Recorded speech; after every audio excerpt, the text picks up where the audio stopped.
اصل میں چیز کیا ہے کہ اللہ سے خیر مانگنا چاہیے. بیدک الخیر، اللہ سارا خیر تیرے ہاتھ میں ہے. دنیا میں اللہ سے دعا یہ مانگنی چاہیے کہ اللہ مجھ کو دنیا میں اس حال میں رکھ کہ جسے آخرت کی بھلائی ہو. فرعون جیسی عزت سے تو وہ رسوائی بہت بہتر ہے جو موسیٰ علیہ السلام کو ملی. بتائیں ہے کہ نہیں؟ لیکن یہ کب سمجھ آئی بات؟ ان ریٹروسپیکٹ جس کو ہم کہتے ہیں نا، جب ایک ہم نظر بازگشت ڈالتے ہیں تو پتہ چلتا ہے کہ اس فرعون کی عزت نے اس کو کیا فائدہ دیا. کب کا چلا گیا قبر کے اندر، اور کیا کچھ عذاب ہو رہا ہوگا قبر میں اس کو، اور پھر آخرت کا عذاب تو ابھی باقی ہے. کیا فائدہ ہوا اس کو عزت کا؟ اور موسیٰ علیہ السلام کو بہت کچھ اس نے بدنام رسوا کرنے کی کوشش کی، رسوائی اٹھائی موسیٰ علیہ السلام نے. اور جب وہ رسوائی اٹھا رہے ہوں گے تو کتنی تکلیف دہ سچویشن ہوگی، لیکن وہ کچھ عرصے کی تکلیف تھی، چند سالوں کی. اب تو ان کے لیے انجام بہت اعلیٰ، بہت اچھا ہے. نبی اکرم صلی اللہ علیہ وسلم کی دعا آتی ہے، آپ دعا کرتے تھے کہ انہ لا یذل من والیت، اللہ وہ تو کبھی ذلیل نہیں ہو سکتا جس سے کہ تو دوستی کر لے. اللہ کی دوستی کی راہ میں اگر دنیا کی ذلت آ رہی ہے تو یہ بہت عارضی ہے. جب تک ہم خود کو ذلیل حقیر نہیں سمجھیں گے ہمیں کوئی نہیں سمجھ سکتا، کسی کے سمجھنے کا ہم پہ اثر نہیں ہوتا. اگر انسان اپنی نظروں سے گرتا ہے تو حقیقت میں ذلیل ہوتا ہے، جب وہ اللہ کی نظر سے گرتا ہے تو ذلیل ہوتا ہے. لوگوں کی نظروں سے مت تولیے اپنے آپ کو. جیسے کہہ دیا نا، لا یذل من والیت، وہ تو کبھی ذلیل ہو نہیں سکتا اللہ جس سے تو دوستی کر لے. اور اللہ کی دوستی کی خاطر اگر دنیا کی نظروں میں گرنا پڑے تو کیا بڑی بات ہے، کوئی مہنگا سودا نہیں. اور دعا میں آتا ہے ولا یعز من عادیت، اور اللہ وہ عزت والا نہیں ہو سکتا جس سے تو دشمنی کرے. اللہ کی دشمنی مول لینا دل گردے کا کام ہے. ہمت چاہیے، جیسے ہم نے پڑھا تھا پہلے پارے میں، وما اصبرہم علی النار، کہ کیا صبر ہے ان کا آگ پر. کتنی ہمت والے ہیں کہ آگ پر صبر کیے بیٹھے ہیں. 2-4 جلی کڑی باتیں تو سنی نہیں جاتی اور آگ برداشت کریں گے، واہ بڑا صبر ہے. تو چاہے دنیا میں کتنی بھی عزت والا کوئی لگے، کوئی عزت نہیں اللہ کی جس سے دشمنی ہو جائے. تبارکت ربنا، بڑا بابرکت ہے تو اے ہمارے رب، وتعالیت، اور بڑا بلند ہے تو، بہت اعلیٰ ہے. بیدک الخیر، کل خیر اللہ تیرے ہاتھ میں ہے. ہم لوگوں کے ظاہری حال حلی، ان کی پوزیشن دیکھتے رہتے ہیں، اللہ تو کچھ اور ہی دیکھتا ہے. صحیح مسلم میں ابو ہریرہ رضی اللہ عنہ سے روایت ہے، رسول اللہ صلی اللہ علیہ وسلم نے فرمایا، بہت سے بکھرے بالوں والے مٹی میں اٹے ہوئے ہیں ایسے لوگ کہ جن کو دروازوں پر دھکے دیے جاتے ہیں. کوئی ان کے ساتھ اٹھنا بیٹھنا یعنی پسند نہیں کرتا. یہ بھی ایک روایت میں الفاظ آتے ہیں کہ اگر کہیں وہ رشتہ دیں تو لوگ ان کو رشتہ نہ دیں، یعنی کہ ٹوٹلی سوشلی ریجیکٹڈ ہیں، سوشل ریجیکشن کا شکار ہیں، آؤٹ کاسٹ ہیں معاشرے کے، دتکار دیے گئے معاشرے سے. لیکن اللہ کے ہاں ان کا یہ مقام ہے، اگر اللہ کے نام پر وہ قسم کھا لیں تو اللہ ان کی قسم ضرور پوری کرتا ہے. اتنے اعلیٰ ہیں اللہ کی نظر میں، تو اللہ کی نظر سے جانچیں خود کو.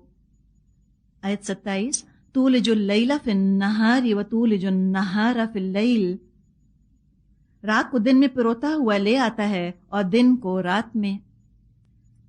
کتنی خوبصورت اللہ نے مثال بیان فرمائی ہے رات اور دن کی، کہ دیکھو دن اور رات کا الٹ پھیر بھی تمہیں کتنے کچھ سبق دے رہا ہے. رات کا اندھیرا ہمیشہ قائم نہیں رہتا، اسی طرح غم کا اندھیرا، مشکلات کا اندھیرا، مخالفتوں کے بادل ہمیشہ نہیں رہتے، یہ چھٹ جائیں گے، ایک دن آئے گا. اسی طرح دن کی روشنی ہمیشہ قائم نہیں رہتی، ہمیشہ خوشیاں، ہمیشہ ارمانوں کا، خواہشات کا پورا ہونا نہیں ہوگا، ہمیشہ باعزت رہنا یہ بھی نہیں ہوگا، ہمیشہ پلیزنٹ سچویشن، ہمیشہ خاندان والوں کی موافقت، ان کا کوآپریشن، یہ بھی ہمیشہ نہیں ہوگا. لیکن جیسے رات کا اندھیرا اسی وقت تک قائم رہتا ہے جب تک اللہ چاہے، اسی طرح جب تک اللہ چاہتا ہے مشکلات کا اندھیرا رہتا ہے، اور اسی گھپ اندھیرے سے روشنی کی پہلی کرن پھوٹتی ہے. انگلش میں ہم کہتے ہیں the darkest hour is just before dawn، جب سب سے گہرا اندھیرا ہو جاتا ہے وہیں سے صبح کی روشنی کی پہلی کرن پھوٹتی ہے. تو جب انسان کو لگے کہ حالات اب بالکل ہی ناقابل برداشت ہو رہے ہیں، وہیں اللہ کشادگی پیدا کر دیتا ہے۔ اگر اللہ نے عزت دی ہوئی ہے، اس کو انسان اپنا کمال نہ سمجھے، اللہ کے آگے جو کہ اللہ تو نے دی، اور اگر اللہ نے ذلت دی تو بھی اپنے حق میں اس کو شر نہ سمجھے، اس میں سے بھی خیر کمائے، غم کے اندھیروں میں بھی خیر اور خوشی کے موقعوں پر بھی خیر ہی کمائے۔ وَتُخْرِجُ الْحَيَّ مِنَ الْمَيِّتِ وَتُخْرِجُ الْمَيِّتَ مِنَ الْحَيِّ وَتَرْزُقُ مَن تَشَاءُ بِغَيْرِ حِسَابٍ، جاندار میں سے بے جان کو نکالتا ہے اور بے جان میں سے جاندار کو، اور جسے چاہتا ہے بے حساب رزق دیتا ہے۔ مردہ میں سے زندہ نکالنا، مثال دیتے ہیں جیسے انڈا دیکھنے میں بے جان، جیتا جاگتا چوزا برآمد ہو جاتا ہے، اور زندہ میں سے مردہ نکالنا، مثال کے طور پہ ہم جیسے زندہ ہیں، ہم میں سے مردہ عناصر نکلتے ہیں، ناخن مثال کے طور پہ، یا بال، یا جو سکن شیڈ کرتا ہے انسان، وہ سب چیزیں مردہ ہیں، ان چیزوں میں فیلنگز نہیں ہوتی۔ یہ تو یوں سمجھیں کہ ایک ظاہری اس کی تفسیر ہے۔ کچھ مفسرین نے بہت ہی خوبصورت اس کی تفسیر کی ہے، وہ کہتے ہیں تخرج الحی من المیت، مردہ میں سے زندہ نکالتا ہے، یعنی ایسی قومیں جو مردہ ہو گئی ہوتی ہیں، اللہ ان میں سے ایک ایسی زندگی والی قوم کھڑی کر دیتا ہے جو لوگوں کی ہدایت کا سامان بن جاتی ہے۔ مثال کے طور پہ بنی اسماعیل، ابراہیم علیہ السلام نے اپنی نسل میں سے ایک پودا 2500 سال پہلے عرب کی بنجر بے آب ہو گیا زمین میں لگایا تھا، اپنے بیٹے اسماعیل علیہ السلام کو یہاں بسایا تھا۔ 2500 سال چونکہ اس پہ وحی کی بارش نہ پڑی، وہ مرجھایا رہا۔ اب 2500 سال بعد نبی اکرم صلی اللہ علیہ وسلم کے آنے سے جب وحی کی بارش کا آغاز ہوا تو پھر اس مردہ پڑی ہوئی قوم کے اندر زندگی کے آثار پیدا ہونے لگ گئے، اور ہم دیکھتے ہیں بنی اسماعیل کیسے انہوں نے پوری دنیا کو ہدایت کا راستہ دکھا دیا۔ تو اس طرح اللہ نے مردہ میں سے زندہ نکال دیا، اور زندہ کو مردہ کرنا یہ بھی اللہ کا کام ہے۔ ابراہیم علیہ السلام نے اپنی ایک نسل کو، اسحاق علیہ السلام کی نسل کو، فلسطین کی سرسبز و شاداب فرٹائل گراؤنڈز میں لے جا کر وہاں پر بسایا تھا۔ جو بنی اسرائیل بنے تھے وہ بالکل مردہ ہو چکے اخلاقی روحانی طور پہ۔ بعض دفعہ جو بے ہوش اور نیم مردہ قومیں ہوتی ہیں، جیسے کہ ہم مسلمان ہیں بھی، ان کو جگانے کے لیے اللہ شاک ٹریٹمنٹ دیتا ہے۔ اس قوم کے ہزاروں کی تعداد میں لوگ مارے جاتے ہیں، ان پہ مصیبتیں پڑتی ہیں، آزمائشیں آتی ہیں، بے عزتی ذلت کا شکار ہوتے ہیں، تاکہ ذرا سا شوق لگے ان کو اور یہ تھوڑا سا جاگیں۔ بہت سے لوگ اپنی جانیں دے کر اس قوم کو زندگی بخش دیتے ہیں۔ جب آٹومن امپائر ختم ہوئی تھی، اس کا بہت غم تھا مسلمانوں کو، تو اس پر یہ شعر ہے کہ عثمانیوں پر کوہ غم ٹوٹا تو کیا غم ہے، خون 100,000 انجم سے ہوتی ہے سحر پیدا۔ ہزاروں ستارے جاتے ہیں تو کہیں صبح کی روشنی آتی ہے۔ تو قربانی تو دینی ہے، تو آج کیا پتہ میں اور آپ قربانی دے دیں تو اگلی نسل کا ہم بھلا کر جائیں، اور جو قربانی دے گا اپنے بھلے کے لیے۔ رزق ہو، ہدایت ہو، عزت ہو، طاقت ہو، سب اللہ کے اختیار میں ہے۔ جس کو چاہتا ہے بے حد و حساب دیتا ہے، یہ ہم بھول جاتے ہیں۔ جب وہ چیز جاتی ہم سے تو ہم اپسیٹ ہو کر کہتے ہیں کیوں گئی، میری تھی۔ اگر یاد رکھیں کہ میری نہیں تھی، اور اگر ہے تو میری نہیں ہے، تو جانے کا غم تو ہوگا انسان ہونے کے ناطے، لیکن ایسا غم نہیں ہوگا کہ انسان پھر اللہ سے تعلق توڑنے کا سوچنے لگے۔ اور ایمان میں کمزوری تو آتی ہے جب اللہ کے دشمنوں سے زیادہ مرعوب ہو انسان، یا دلی لگاؤ ان سے رکھے، وہی اپنی آخرت کا نقصان کرتا ہے۔ تو یہاں مسلمانوں کو ہدایت دی جا رہی ہے، آیت نمبر 28، حکم بھی ہے اور ہدایت بھی۔ آیت 28، لا يتخذ المؤمنون الكافرین اولیاء من دون المؤمنین، مومنین اہل ایمان کو چھوڑ کر کافروں کو اپنا رفیق اور دوست ہرگز نہ بنائیں۔ وَمَن يَفْعَلْ ذَلِكَ فَلَيْسَ مِنَ اللَّهِ فِي شَيْءٍ، جو ایسا کرے گا اس کا اللہ سے کوئی تعلق نہیں۔ إِلَّا أَن تَتَّقُوا مِنْهُمْ تُقَاةً، ہاں یہ معاف ہے کہ ان کے ظلم سے بچنے کے لیے بظاہر ایسا طرز عمل اختیار کر جاؤ۔ اور یہ کب ہوگا؟ إِلَّا أَن تَتَّقُوا مِنْهُمْ تُقَاةً، ان سے بچنے کے لیے تم کوئی ان سے دوستی کر لو، یہ کب ہوگا؟ یہ تو ہوگا ہی اس وقت جب اسلام کمزوری کی حالت میں ہوگا. تو جیسے کہ آج کل ہے، تو آج کل کے حالات میں بھی رہنمائی اللہ نے فرما دی کہ ان کے ظلم اور ستم سے بچنے کے لیے اگر تم کوئی طرز عمل ایسا اختیار بظاہر دوستی والا کرتے ہو تو کوئی حرج نہیں ہے. اگر تمہیں یہ محسوس ہو کہ اس طرح بظاہر ان سے دوستی کر کے تم اسلام کو فائدہ پہنچا دو گے تو کوئی حرج نہیں. وَيُحَذِّرُكُمُ اللَّهُ نَفْسَهُ، اور اللہ تمہیں اپنے آپ سے ڈراتا ہے. وَإِلَى اللَّهِ الْمَصِيرُ، اور تمہیں اسی کی طرف پلٹ کر جانا ہے. اب یہاں خطاب جو کیا گیا مومنوں سے، خطاب تو عام ہے، لیکن مراد دراصل وہ مسلمان ہیں جو اب تک پوری طرح ذہنی طور پہ مینٹلی اسلام کو اور اسلام کے طریقوں کو قبول نہیں کر پائے، ایکسیپٹ نہیں کر پائے.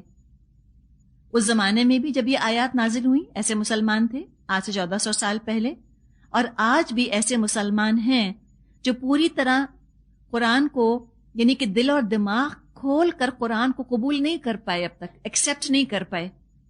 اس میں کئی وجوہات ہو سکتی ہیں. ایک وجہ تو یہ ہے کہ چونکہ کافروں کا غلبہ ہے دنیا میں، ان کے غلبے سے متاثر ہوتے ہیں مسلمان، سوچتے ہیں وہ کامیاب ہوئے تو ہم ان کے طریقوں پر چلیں گے تو ہم بھی کامیاب ہو جائیں گے. اور دوسرا سب سے بڑا فیکٹر ہے وہ یہ ہے کہ چونکہ انہی کے طرز تعلیم کو ہم نے اختیار کیا ہوا ہے، انہی کی لکھی ہوئی کتابیں اسکول، کالجز، یونیورسٹیز میں پڑھائی جاتی ہیں، انہی کا انٹلیکچول ڈومینیشن ہے، علمی فضیلت بھی ان کو حاصل ہے، ایک طرح سے اخلاقی فضیلت بھی ان کو حاصل ہے، کوئی شک نہیں، اخلاق ان کے بہت بہتر ہیں عام مسلمان کے مقابلے میں، اور عسکری فضیلت بھی ان کو حاصل ہے، پولیٹیکل ڈومینیشن بھی، سیاسی فضیلت بھی ان کو حاصل ہے، آرمز ریس میں بھی وہ سب سے آگے ہیں. تو چونکہ اتنا زیادہ اس وقت کافر ڈومینیٹ کر رہے ہیں، اتنا چھائے ہوئے ہیں دنیا پر کہ مسلمان جو ہیں وہ اپنے دین کی طرف سے شک میں پڑ گئے. وہ یہ سمجھتے ہیں کہ شاید ہم کامیاب اس لیے نہیں ہو رہے کہ ہم مسلمان ہیں یا قرآن پر عمل کر رہے ہیں، حالانکہ حقیقت یہ ہے کہ قرآن پہ ہم عمل نہیں کر رہے، اسی لیے ہم آج اس کیفیت کا شکار ہے جس میں اپنے آپ کو ہم دیکھ رہے ہیں. تو مسلمانوں کا آج بھی ہم دیکھتے ہیں کہ رجحان بہت زیادہ کفار کی طرف ہے، ان کو رول ماڈلز بناتے ہیں، ان کو دیکھتے ہیں، حالانکہ جو خوبیاں ہمیں مشرکین یا کفار میں آج نظر آتی ہیں وہ سب کی سب اسلام میں موجود ہیں، ہمیں کہیں اور دیکھنے کی ضرورت نہیں. لیکن جب اسلام کو پوری طرح قبول نہیں کیا جاتا اور کفار کی طرف رجحان رہتا ہے تو ایسے لوگوں کو کفار پک کر لیتے ہیں، ان کو چن لیتے ہیں اپنے کام کے لیے، اور ان کی دوستی کا فائدہ یہ اٹھاتے ہیں کہ انہی مسلمانوں کے ذریعے سے وہ اسلام کی دشمنی کا کام لیتے ہیں، انہی مسلمانوں کے ہاتھوں اسلام پر اور دوسرے مسلمانوں پر حملے کرواتے ہیں. اگر مسلمان اس ہدایت کو جو یہاں ان کو دی گئی ہے اس کو مضبوط تھام لیں، ساری محبت، ساری وفاداری، ادب، احترام کا رخ قرآن اور سنت کی طرف کر لیں، مومنوں کی طرف کر لیں، تو اسلام کتنا مضبوط ہو جائے.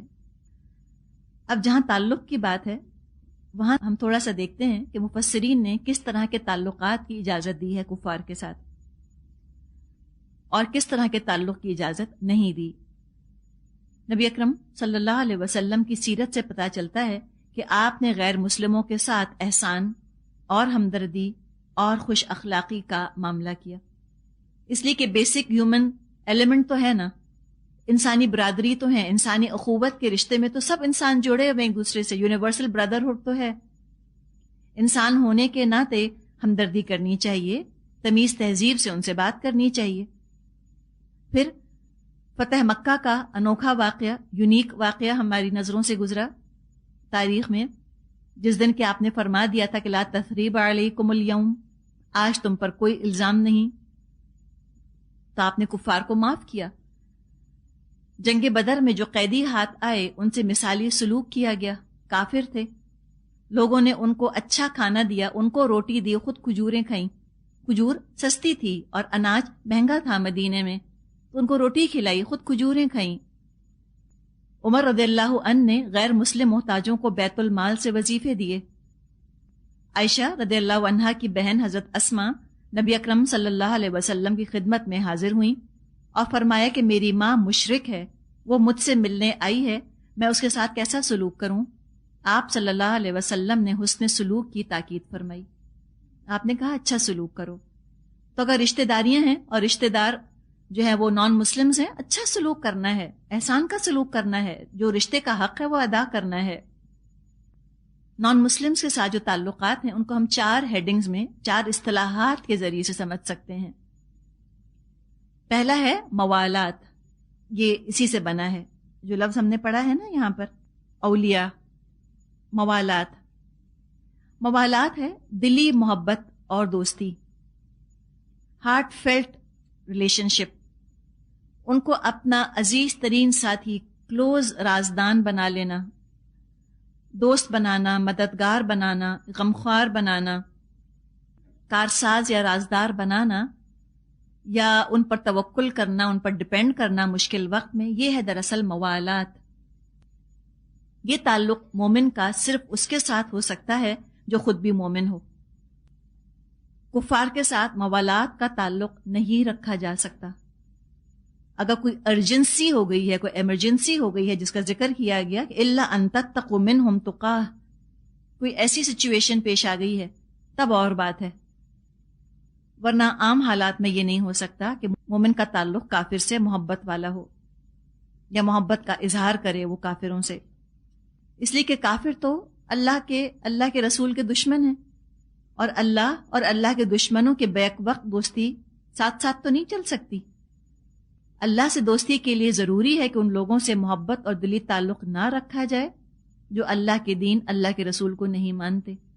سورہ مجادلہ میں آیت 22 میں آتا ہے لا تجد قوما یؤمنون باللہ والیوم الآخر یوادون من حاد اللہ ورسولہ، تم ایسے لوگ نہیں پا سکتے جو اللہ اور روز آخرت پر ایمان رکھتے ہوں پھر وہ ان لوگوں سے دوستی رکھیں جو اللہ اور اس کے رسول سے دشمنی رکھتے ہیں.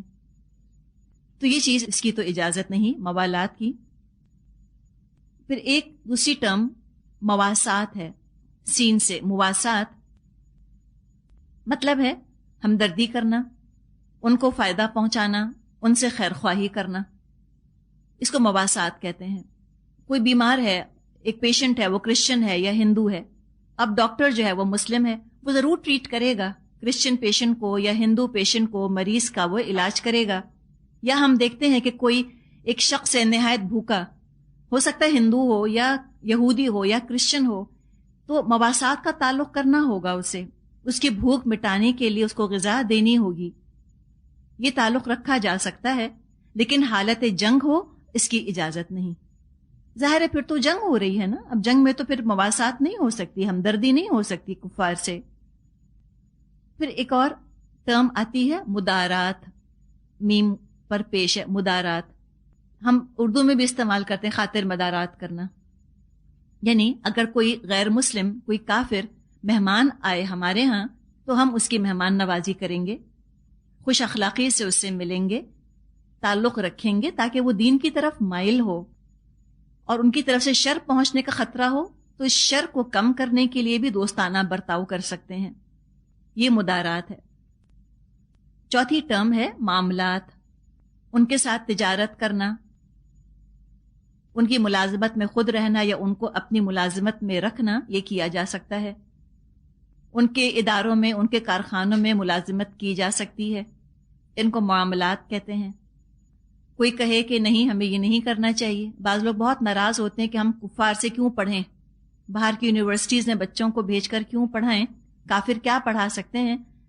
دیکھیں بات کیا ہے کہ جب جنگ بدر ہوئی تو قیدی آئے تھے، وہ کافر تھے، ان کا فدیہ کیا رکھا تھا نبی اکرم صلی اللہ علیہ وسلم نے؟ آپ نے فدیہ یہ رکھا تھا کہ جو پڑھا لکھا ہے ان کافروں میں سے وہ 10 مسلمان بچوں کو پڑھنا لکھنا سکھا دے. کیا تھا نا، اس لیے کہ مسلمانوں کے اپنے پاس ریسورس نہیں تھا، خود مسلمان اتنے پڑھے لکھے نہیں تھے، تو کفار سے پڑھایا. پڑھانے میں کوئی حرج نہیں، یہ معاملات میں چیزیں آتی ہیں، اس کی اجازت ہے. ہم بھی جب اوور ایموشنل ہونے لگتے ہیں نا، حد سے زیادہ ہی جذباتی ہونے لگتے ہیں، تو پھر ہم ایسی باتیں کرتے ہیں کہ ٹھیک ہے مت پڑھاؤ بچوں کو. ہاں اگر آپ کو خطرہ ہے کہ اگر آپ نے بچوں کو بھیجا اور وہاں جا کر انہوں نے موالات کر لی کافروں سے تو مت بھیجیں، لیکن جہاں تک خود اس چیز کا تعلق ہے کہ کیا غیر مسلم مسلمانوں کو پڑھا سکتا ہے استاد کے حیثیت سے، جی ہاں پڑھا سکتا ہے۔ ان کی کمپنیز میں کام کیا جا سکتا ہے، جی ہاں کیا جا سکتا ہے۔ کیا اپنے گھر کسی غیر مسلم کو نوکر رکھا جا سکتا ہے؟ جی ہاں رکھا جا سکتا ہے، اور اچھا سلوک بھی کرنا ہے۔ اور باقی جو دلوں کا حال ہے وہ تو اللہ خوب جانتا ہے۔ فرمایا آیت 29-30 29-30 قل، اے نبی صلی اللہ علیہ وسلم آپ فرما دیجئے، ان تخفوا ما فی صدورکم او تبدوہ یعلمہ اللہ، تمہارے دلوں میں جو کچھ ہے اسے خواہ تم چھپاؤ یا ظاہر کرو، اللہ بہرحال اسے جانتا ہے۔ وَيَعْلَمُ مَا فِي السَّمَاوَاتِ وَمَا فِي الْأَرْضِ، اور وہ جانتا ہے جو کچھ آسمانوں میں ہے اور جو کچھ کے زمین میں ہے۔ وَاللَّهُ عَلَى كُلِّ شَيْءٍ قَدِيرٌ، اور اللہ ہر چیز پر قادر ہے۔ یوم تجد کل نفس ما عملت من خیر، وہ دن آنے والا ہے جب ہر نفس اپنے کیے کا پھل محضرن حاضر پائے گا، وما عملت من سوء، اور جو اس نے برائی کی ہے اس کو بھی حاضر پائے گا۔ تودو لو ان بینہا وبینہ امدا بعیدا، اس روز آدمی یہ تمنا کرے گا کاش ابھی یہ دن اس سے بہت دور ہوتا۔ وَيُحَذِّرُكُمُ اللَّهُ نَفْسَهُ، اور اللہ تمہیں ڈراتا ہے اپنے آپ سے۔ وَاللَّهُ رؤوف بِالْعِبَادِ، اور اللہ اپنے بندوں پر شفقت فرمانے والا ہے۔ 2 دفعہ یہ آیت آئی نا، یحذرکم اللہ نفسہ، اللہ تمہیں اپنے آپ سے ڈراتا ہے۔ ہم کن کن چیزوں سے ڈرتے ہیں؟ یہ ہو گیا تو کیا ہوگا، وہ ہو گیا تو کیا ہوگا، کچھ مت سوچو۔ اگر ڈرنا ہی ہے تو اللہ سے ڈرو، اللہ ناراض ہو گیا تو کیا ہوگا۔ اللہ کے علم کا یہاں پر بیان فرما دیا، نیتوں کا حال اللہ جانتا ہے۔ جس کو جتنی زیادہ دین کی فکر ہوگی، اللہ کو راضی کرنے کی فکر ہوگی، وہ بہرحال اپنے دین کی ہر حال میں حفاظت کرے گا۔ وہ دین ایمان کو خطرے میں نہیں ڈالے گا دنیاوی محبتوں یا دنیاوی فائدوں کے لیے۔ اگر اہل کتاب عورتوں سے شادی بھی کر لی ہوگی تو کوشش ہوگی کہ وہ اسلام کے راستے پر آ جائیں، بجائے کہ خود ان کے مذہب کی باتیں اپنا لیں۔ مسئلہ یہ ہوتا ہے کہ جو لوگ کرسچن عورتوں سے شادیاں کرتے ہیں، اکثر و بیشتر خود ہی ان کو اسلام کا نہیں پتہ ہوتا، انہیں خود ہی اللہ کا خوف نہیں ہوتا۔ تو یہ سوچنا کہ غیر مسلم عورتوں سے نکاح کر کے ایمان کمزور پڑ گیا، نہیں، وہ پہلے ہی کمزور تھا تو بعد میں اور کمزور ہو گیا۔ جن کا اپنا ایمان مضبوط ہوتا ہے وہ محنت کرتے ہیں پھر اپنی بیویوں پر، اور وہ مسلمان ہو جاتی ہیں، یا نہ بھی مسلمان ہو، ان کا دین ان کے دین پر اثر انداز نہیں ہوتا، ان کو کافر نہیں بنا دیتا۔ اور بعض دفعہ یہ ہوتا ہے کہ یہ عورتیں جو اہل کتاب میں سے ہوتی ہیں یہ اپنے شوہروں سے بھی بہتر مسلمان ثابت ہوتی ہیں۔ اور بات پھر ساری تقویٰ کی ہے، اللہ کا تقویٰ کرو، قیامت قریب ہے۔ اللہ سے بے خوف ہو کر عمل کرنے والا اس دن تمنا کرے گا کاش اب یہ دن بہت دور ہوتا تو میں اچھا عمل کر لیتا۔ اب جو بتا دیا کہ کیا نہ کرو، یہ بتا کر ویکیوم نہیں چھوڑا، اب کیا کرو یہ بھی بتایا۔ فرمایا آیت نمبر 31-32 31-32 قل، اے نبی صلی اللہ علیہ وسلم ان سے کہہ دیجئے، ان کنتم تحبون اللہ، اگر تم اللہ سے محبت کرتے ہو، فاتبعونی، تو تم میری پیروی کرو، یحببکم اللہ، اللہ تم سے محبت کرے گا، ویغفر لکم ذنوبکم، اور وہ تمہارے گناہ بخش دے گا، واللہ غفور الرحیم، اور اللہ معاف فرمانے والا رحم فرمانے والا ہے۔ قل، کہہ دیجئے، اطیعوا اللہ والرسول، اطاعت کرو اللہ اور رسول کی، فَإِن تَوَلَّوْا، تو اگر تم نے منہ موڑ لیا، فَإِنَّ اللَّهَ لَا يُحِبُّ الْكَافِرِينَ، تو بے شک اللہ ایسے کافروں سے محبت نہیں کرتا۔ یہاں پر خاص طور پر خطاب تو مسلمانوں سے ہے، اور عام طور پہ سب انسانوں سے۔ جو بھی یہ دعویٰ کرتا ہے کہ اس کو اللہ سے محبت ہے تو اس محبت کے اظہار کا طریقہ بتایا جا رہا ہے، اس لیے کہ جذبات جیسے ہوتے ہیں اس طرح محبت بھی ایک جذبہ ہے، اور جذبے کا جب تک اظہار نہ کر لے انسان اس کو چین نہیں آتا۔ تو یہاں محبت کے اظہار کا طریقہ بتایا کہ تم کو اللہ سے محبت ہے تو تم کیا کرو، تم اللہ کے محبوب کی پیروی کرو، ان کے جیسے کام کرو، اس شخصیت کی جھلک پیدا کرو اپنے اندر۔ اپنے رسول سے اللہ تعالیٰ محبت کرتا ہے، اللہ کو اپنا رسول بہت پیارا ہے، اور جو بھی اللہ کے محبوب کی مشابہت اختیار کرے گا اللہ اس سے محبت کرے گا۔ ہم دیکھیں، ہماری کوئی بہن ہے یا کوئی ہمارا بچہ اور وہ یہاں نہیں ہے، ہمارے سامنے کہیں دور ہے، ہم کسی کو دیکھتے ہیں، اس میں ہم کو اپنی بہن کی جھلک اگر نظر آئے بات کرنے میں یا شکل صورت میں، یا اپنے بیٹے بیٹی کی جھلک نظر آئے، ایک دم دل کھنچتا ہے نا اس کی طرف۔ ہم کہتے ہیں کہ آپ میں بہت ریزمبلنس ہے میری بہن کی، یا میری بیٹی کی بہت ریزمبلنس ہے، اور ایک اپنائیت محسوس ہونے لگتی ہے اس سے۔ تو اللہ کو کتنا پیار آتا ہوگا ان لوگوں پر کہ جو نبی اکرم صلی اللہ علیہ وسلم کی ریزمبلنس اختیار کرنے کی کوشش کریں، حال حلیے میں یا اپنے کاموں کے اندر۔ اب جس سے انسان محبت کرتا ہے، اللہ سے جیسے محبت کا اگر دعویٰ ہے تو لازمی تقاضا ہے کہ جس سے ہم محبت کریں وہ بھی ہم سے محبت کرے، ورنہ ون سائیڈڈ لو تو مزے کا نہیں ہوتا۔ ہم جس سے محبت کر رہے ہیں دل چاہتا جواب میں وہ بھی ہم سے محبت کرے، تبھی انسان کو سکون ملتا ہے۔ تو اللہ کی محبت حاصل کرنے کا طریقہ بتا دیا کہ اللہ کے رسول صلی اللہ علیہ وسلم کا اتباع کرو، اور اللہ کی محبت کا جو دعویٰ ہے یہ اس کی کسوٹی بھی ہے، ایسڈ ٹیسٹ ہے۔ رسول کی اطاعت کرتے ہو یا نہیں، رسول کا اتباع نہیں کرتے، تمہاری محبت کا دعویٰ سچا نہیں۔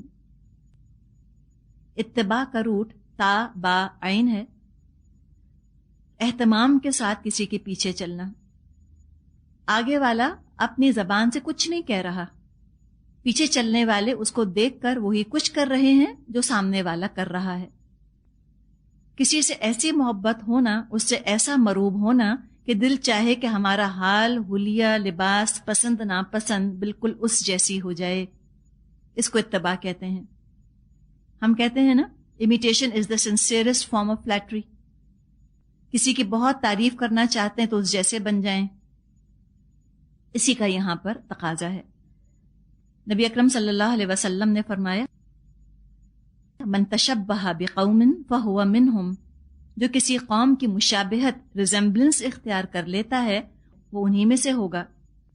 تو یہ یہاں پر دعوت ہے ہم کو کہ نبی اکرم صلی اللہ علیہ وسلم جیسا حال حلیہ اختیار کرو، جس چیز کا حکم نہیں بھی دیا انہوں نے تب بھی کرو، اللہ راضی ہو جائے گا۔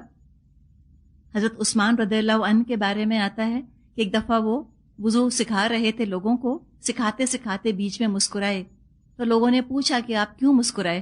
انہوں نے فرمایا کہ نبی اکرم صلی اللہ علیہ وسلم ایک دفعہ وضو کر رہے تھے، آپ اس موقع پر اسی طرح مسکرائے تھے، بس میں ایسے ہی کرتا ہوں۔ ان کے اتباع کا، یہ ان کی محبت کا حال تھا۔ ایک دفعہ ایک صحابی کھانا کھا رہے تھے، اور کھانا کھانے کے دوران وہ جو ڈونگا تھا، ڈش تھی سامنے، اس میں چمچے کو گھما رہے تھے ادھر سے ادھر۔ تو لوگوں نے پوچھا کہ آپ یہ کیوں کر رہے ہیں؟ انہوں نے کہا کہ ایک دفعہ نبی اکرم صلی اللہ علیہ وسلم کے ساتھ میں کھانا کھا رہا تھا، تو آپ اسی طرح چمچہ چلا رہے تھے، آپ لوکی ڈھونڈتے تھے، آپ کو لوکی بہت پسند تھی، تو اس کے بعد میں بھی ایسے ہی کرتا ہوں۔ کسی نے کہا کہ جب سے میں نے نبی اکرم صلی اللہ علیہ وسلم کو لوکی کھاتے دیکھی، مجھ کو لوکی محبوب ہو گئی۔ ہم کہیں لو یہ کیسے ہو سکتا ہے، یہ کیا ایکسٹریمزم ہے؟ تو کیوں آج ایڈز میں نہیں دکھاتے وہ پلیئرز کو، کرکٹرز وغیرہ کو خاص ڈرنک پی رہے ہیں یا خاص بسکٹ کھا رہے ہیں؟ اس کرکٹر کو دیکھ کر بچے وہی تقاضا کرتے ہیں ماں سے، ہمیں یہی چوئنگم، یہی بسکٹ، یہی ڈرنک چاہیے، رول ماڈل ہے نا، اس لیے تو بالکل ہوتی ہے ایسی محبت، کیوں نہیں ہو سکتی؟ ایک دفعہ ایک شخص نبی اکرم صلی اللہ علیہ وسلم سے ملا، اس وقت آپ نے کرتے کا اوپر کا بٹن نہیں لگایا ہوا تھا، اس شخص نے زندگی بھر کرتے کا اوپر کا بٹن نہیں لگایا۔ اس نے کہا میں نے تو اپنے رسول کو اسی طرح دیکھا تھا۔ اس کو ہم کہتے ہیں نا دیوانہ وار محبت کرنا، پروز اینڈ کون سے بلند ہو کر، تولنے والی محبت نہیں، کیلکولیٹنگ لو نہیں ہے کہ کیا فائدہ ہوگا کیا نقصان، نہیں، محبت تو کیلکولیٹ نہیں کرنے دیتی، ہر وہ کام کرواتی ہے جو کہ محبوب کو اچھا لگے۔ تو یہ دیکھیں کہ ایسی جو باتیں بھی ہم نے ڈسکس کی، اگر حضرت عثمان اس موقع پہ نہ مسکراتے، یا کوئی صحابی اگر لوکی نہ کھاتے، یا آج بھی اگر کوئی لوکی نہیں کھاتا تو گناہ تو نہیں کرتا، لیکن کوئی اگر لوکی کھاتا ہے اس نیت سے کہ یہ نبی اکرم صلی اللہ علیہ وسلم کو پسند تھی، اس کو اجر ملے گا، کوئی مذاق اڑانے کی بات نہیں اس کے اندر۔ طریقہ اور حلیہ ویسا بنانا جیسے نبی اکرم صلی اللہ علیہ وسلم کا تھا۔ آج بھی ہم دیکھتے ہیں کہ لوکا لائکس نظر آتے ہیں نا، ایلوس پریسلے لوکا لائک یا مڈونا لوکا لائک، یا میرلن مونرو کو دنیا سے گئے ہوئے مدتیں گزر گئیں، ابھی میرلن مونرو لوکا لائکس بنتے ہیں، کمپٹیشنز ہوتے ہیں، پرائزز دیے جاتے ہیں. یہ محبت کا، عقیدت کا اظہار ہوتا ہے. کوئی خاص ایک ایکٹریس ہے، وہ خاص کوئی برانڈ استعمال کرتی ہے تو سب لڑکیاں اسی کے پیچھے چل پڑیں. اگر بالوں میں کوئی سٹاکنگز باندھتی ہے تو سب نے سٹاکنگز باندھنا شروع کر دیے. تو یہ کیا ہے؟ یہ اتباع کرنا ہے نا، اتباع، اس کو اتباع کہتے ہیں. تو جو کام نبی اکرم صلی اللہ علیہ وسلم کرتے تھے اپنی ذاتی پسند ناپسند کی وجہ سے، personal likes and dislikes, جن کو ہم سنت عادت کہتے ہیں. آپ نے دوسروں کو حکم نہیں دیا، کوئی گناہ کا آپ نے نہیں کہا کہ تم یہ نہیں کرو گے تو گناہ ملے گا، پھر بھی کوئی کرے تو یہ اتباع ہے. یہ محبت کا، ادب کا، تعریف کا اظہار ہے، اور ایسا کرنے سے اللہ کے محبوب ہو جائیں گے. اور پھر بات کیا ہے؟ یہ دل کا معاملہ ہے، زبردستی کوئی کروا نہیں سکتا. اب دیکھیں یہ جو فرمایا کہ فاتبعونی یحببکم اللہ، تم میرا اتباع کرو، اللہ تم سے محبت کرے گا. اگر نبی اکرم صلی اللہ علیہ وسلم کی وہ عادتیں معلوم ہی نہ ہوں تو ہم اتباع کیسے کر سکتے ہیں؟ کوئی قیامت کے دن تو کہے گا کہ اللہ تو نے یہ ہم سے فرمایا تھا، محبت کا اپنا طریقہ بتایا تھا، ہم کیا جانتے اللہ کے رسول کی کیا عادتیں تھیں، کیسے اٹھتے بیٹھتے تھے، کیسے سوتے جاگتے تھے، ہم تو اتباع نہیں کر سکتے. تو نعوذ باللہ یہ حکم بیکار ہو گیا، یہاں پر یہ مشورہ بیکار ہو گیا. کس طرح بیکار ہوا؟ اگر نبی اکرم صلی اللہ علیہ وسلم کے روزمرہ کے معمولی کام بھی محفوظ نہ ہوں تو یہ حکم بیکار ہے. یہاں پر پتہ چلا کہ اس حکم کی حفاظت کا، یہ جو آیت یہاں پر آئی ہے آیت 31، قرآن کے اس آیت کی حفاظت کا یہ تقاضا ہے کہ نبی اکرم صلی اللہ علیہ وسلم کے روزمرہ کے معمولات، آپ کا ڈیلی روٹین محفوظ کیا جاتا. تو لہٰذا وہ محفوظ کیا گیا، تبھی ہم ان کا اتباع کر سکتے ہیں. آج بخاری اور مسلم میں عروہ بن زبیر رضی اللہ عنہ سے روایت ہے، ابو بکر رضی اللہ عنہ نے فرمایا، میں کوئی ایسی چیز نہیں چھوڑ سکتا جس پر رسول اللہ عمل کیا کرتے تھے، کیونکہ مجھے ڈر ہے کہ اگر میں رسول اللہ کے قول اور فعل میں سے کوئی چیز بھی چھوڑ دوں گا تو گمراہ ہو جاؤں گا. تو اتباع یہ تو اعلیٰ درجہ ہے. اگر وہ نہیں کر سکتے تو کم از کم اطاعت تو کرنی ہی کرنی ہے. اطاعت کیا؟ حکم ہوتا ہے اس میں، جو حکم دیا جائے. حضرت جابر رضی اللہ عنہ سے ایک طویل حدیث ہے، اس کا آخری حصہ ہے، نبی اکرم صلی اللہ علیہ وسلم نے فرمایا، اس ذات کی قسم جس کے قبضے میں محمد کی جان ہے، اگر آج موسیٰ تشریف لائیں اور تم لوگ میرے بجائے ان کا اتباع شروع کر دو تو سیدھی راہ سے گمراہ ہو جاؤ گے. اور اگر موسیٰ علیہ السلام زندہ ہوتے اور میری نبوت کا زمانہ پاتے، وہ بھی میرا ہی اتباع کرتے. بخاری میں روایت ہے، ابو ہریرہ رضی اللہ عنہ سے نبی اکرم صلی اللہ علیہ وسلم نے فرمایا، کل امتی یدخلون الجنۃ الا من ابا، قالوا یا رسول اللہ ومن یأبا، قال من اطاعنی دخل الجنہ ومن عصانی فقد ابا. آپ نے فرمایا میرے سارے امتی جنت میں داخل ہوں گے سوائے اس کے جو خود انکار کر دے. تو پوچھا گیا کہ اللہ کے رسول صلی اللہ علیہ وسلم کون ایسا ہے جو جنت میں داخل ہونے سے انکار کرے گا؟ آپ نے فرمایا جس نے میری اطاعت کی وہ جنت میں داخل ہو جائے گا، اور جس نے میری نافرمانی کی اس نے جنت میں داخل ہونے سے انکار کر دیا. بخاری میں روایت ہے عبداللہ بن عباس رضی اللہ عنہ سے نبی اکرم صلی اللہ علیہ وسلم نے فرمایا، 3 آدمی اللہ کے ہاں سب سے زیادہ مبغوض ہیں، یعنی اللہ کا غضب بھڑکتا ہے ان پر. ایک وہ جو حرم شریف کی حرمت پامال کرے، دوسرا اسلام میں رسول اللہ کا طریقہ چھوڑ کر جاہلیت کا طریقہ تلاش کرنے والا، اور تیسرا کسی مسلمان کا ناحق خون طلب کرنے والا کہ اس کا خون بہائے. تو اتباع نہیں کر سکتے تو کم سے کم اطاعت تو کرنی ہی ہے، یہ کمتر درجہ ہے. اب اطاعت بھی نہیں ہے تو کوئی کتنا بھی اپنے آپ کو مسلمان کہتا رہے، اللہ کے ہاں وہ کافر ہی ہوگا، جو کہ فرمایا فَإِن تَوَلَّوْا فَإِنَّ اللَّهَ لَا يُحِبُّ الْكَافِرِينَ. اگر تم منہ پھیرتے ہو تو بے شک اللہ کافروں سے محبت نہیں کرتا. تو آپ سوچیں کہ جو صحابہ اتباع چھوڑنے کو اپنی ہلاکت سمجھتے تھے، کبھی ایسا ہو سکتا تھا کہ وہ اطاعت چھوڑ دیں، اطاعت نہ کریں، حکم ماننے سے انکار کریں؟ ناممکن. وَالْآخِرُ دَعْوَانَا أَنِ الْحَمْدُ لِلَّهِ رَبِّ الْعَالَمِينَ. سبحانک اللہم و بحمدک نشہد ان لا الہ الا انت نستغفرک و نتوب الیک. السلام علیکم ورحمۃ اللہ وبرکاتہ.